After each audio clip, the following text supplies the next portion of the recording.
Le pompe in azione a Monte Grotto Terme per far defluire l'acqua dei canali nella zona che porta verso Turri. Purtroppo quel fosso là prende tutta l'acqua della zona industriale e San Daniele, per cui va a finire in fondo a Rialto e c'è solamente una bocca porta. E lei si è trovata l'acqua Sì, ma da sempre, ogni volta che viene piogge forti così succede queste cose perché non hanno lo sfogo in fondo, per cui noi andiamo tutti sotto acqua. Sono le aree di campagna quelle più colpite dall'intensa perturbazione che sta attraversando anche il Padovano. Ad Abano Terme il sindaco Federico Barbierato ha disposto la chiusura di alcune vie a Montortone e Giarre dove i canali hanno invaso le strade. Le zone maggiormente colpite sono quelle naturalmente più basse, quindi qua siamo nella zona che collega Montortone a Monterosso. In queste zone, che sono quelle più in sofferenza vicine agli argini, abbiamo messo il divieto di entrare, ma sembra che non sia molto rispettato. Invito tutti alla massima prudenza perché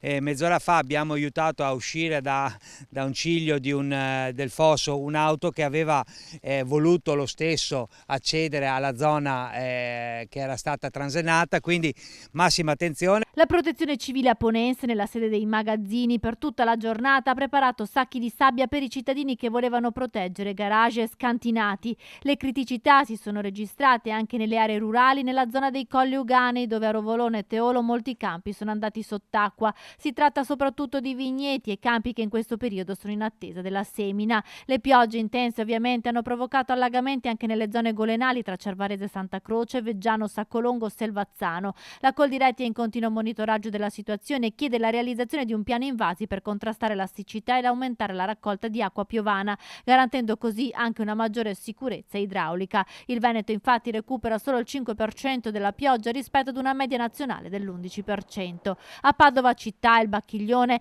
resta il sorvegliato speciale. La pioggia unita ai cantieri ha mandato in tilt la viabilità già molto stressata in questo periodo.